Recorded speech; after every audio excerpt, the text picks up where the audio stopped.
Hi everyone. ఈరోజు evening news చూశాను.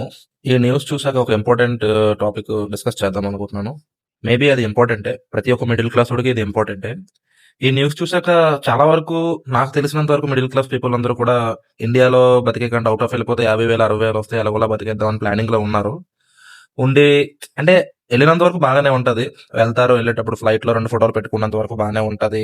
అవతల ఎవరైతే మీడియేటర్లు ఉంటారో వాళ్ళు కూడా డబ్బులు తీసుకొని, సరే ఇక్కడ మీరు ఈ 4 lakhs పే చేస్తే అక్కడికి వెళ్ళాక మీకు 5 lakhs మంత్లీ ఇంత అంతా అని వచ్చాక వాళ్ళు ఏమనుకుంటారు, డ్రీమ్ ఫీల్ అవుతారు, ఊహించుకుంటారు. ఫ్యూచర్ ఇలా ఉంటది, అక్కడికి వెళ్ళిపోతే సంపాదించుకోవచ్చు, బాగా ఇండియా కంటే అదే బాగుంది అనుకుంటారు. దానితో ఫ్యామిలీ కూడా గొప్పగా చెప్పుకుంటది. మా అబ్బాయి నెక్స్ట్ మంత్ దుబాయ్ వెళ్ళిపోతున్నాడు, మా అమ్మాయి నెక్స్ట్ మంత్ దుబాయ్ వెళ్ళిపోతున్నాడు గొప్పగా చెప్పుకుంటారు. అంతా బాగుంటది.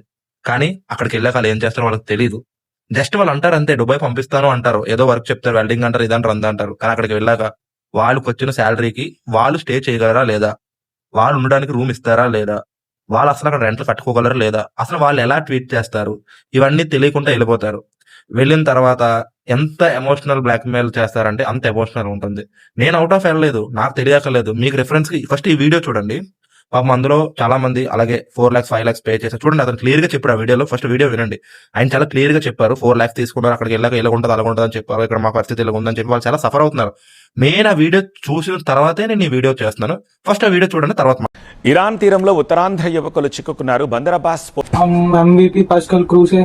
हम एक बंदा 4.5 लाख दिया, 5 बंदा हमें। हम इधर आके मंथली सैलरी भी नहीं मिल रहा है, खाना भी नहीं मिल रहा है।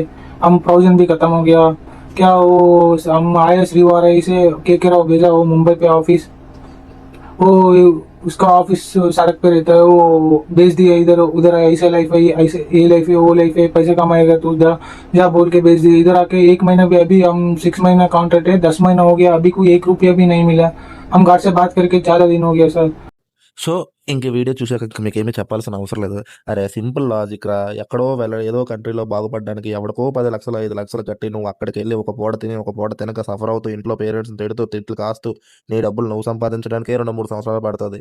ఇంకా నువ్వెప్పుడు మిగతా అనుకున్న డబ్బులు సంపాదించుకొస్తావు, ఎప్పుడు నీ డ్రీమ్ తెచ్చుకుంటావు. అరే మీకు ఓన్గా జాబ్ వచ్చి, నేను చదివిన చదువుకి తగ్గట్టు జాబ్ వచ్చింది, ఇది గ్రోత్ ఉంది అనుకుంటే, ఒక రూపాయి కూడా కట్టకుండా వచ్చిందంటే మాత్రమే వెళ్ళండిరా. ప్రతి కంట్రీలో ఇలా ఉంటుందని నేను చెప్పను.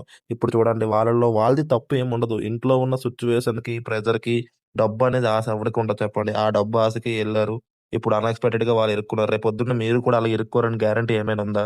అరే ఆ డబ్బులు ఉంటే ఇండియాలోనే ఏదో చేసుకుంటూ ఏదో ఆలోచించుకుంటారా, అక్కడికి వెళ్ళి ఎందుకు వేస్ట్ చేసుకుంటారు? సో ఇంకా ఏం చెప్దామంటే ఫైనల్ గా ఇంకా అది మీ ఇష్టం, ఉపయోగపడితే యూజ్ చేసుకోండి. వేరైతే మెయిన్ సీనియర్ సజెషన్స్ తీసుకోండి. ఈగోకి పోకండి. ఈ విషయంలో సీనియర్ సజెషన్స్ తీసుకునే ముందుకు వెళ్ళండి.